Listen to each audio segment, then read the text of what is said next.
આજરોજ બનાસકાંઠા જિલ્લાના સરહદી વિસ્તારમાંથી પસાર થતી કેનાલોમાં પાણી બંધ કરવાની જાહેરાત મામલે કિસાન કોંગ્રેસના નેતાનું નિવેદન. કિસાન કોંગ્રેસના નેતા ઠાકરસિંહ રબારીએ રાજ્ય સરકારને કેનાલોનું પાણી ચાલુ રાખવા કરી વિનંતી. ઉદ્યોગપતિઓના કનેક્શનો કાપો, વારંવાર ખેડૂતો ઉપર જુલમ ન કરો. 2 દિવસથી સોશિયલ મીડિયામાં નર્મદા વિભાગની નોટિસો ફરે છે કે ખેડૂતોની નળીઓ કાપી દેવાશે. ખેડૂતોના ખેતરમાં જીરું, રાયડો જેવા પાક ઊભા છે.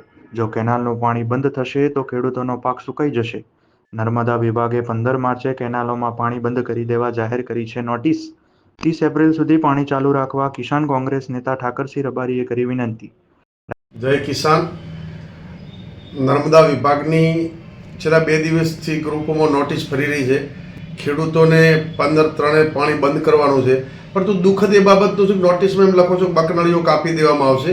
હવે જે કાપવાનું છે એ ઉદ્યોગપતિઓનો કાપો ને ખેડૂતો ઉપર જેમ નબળો ધણી બૈરી ઉપર સુરો એમ વારંવાર ખેડૂતોને જેમ કહો છો કે નળીઓ કાપી નાખવામાં આવશે, 15/3થી ઉઠાવી લેજો મશીન. એટલે નર્મદા વિભાગને પણ કહું છું ને, ગુજરાતના મુખ્યમંત્રી, સિંચાઈ મંત્રી અને અહીંના તમામ આગેવાનોને વિનંતી કરું છું કે અત્યારે ખેતરોમાં રાયડું, જીરું, પિયત કરેલા છે અને એ પિયત હાલ ખેડૂતોના પશુધન પણ ત્યાં ખેતરોમાં છે.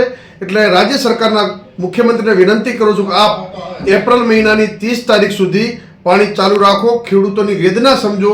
એવી રાજ્યના મુખ્યમંત્રી અને જે તે વિભાગના નર્મદા વિભાગના મંત્રીશ્રી અને અહીંના સ્થાનિક આગેવાનોને પણ કહું છું કે 30મી એપ્રિલ સુધી ખેડૂતો પોતાનો પાક લે. પાક પાકી ગયો છે પણ 1 મહિનો હજુ પણ લોકો ખેતરોમાં રહે.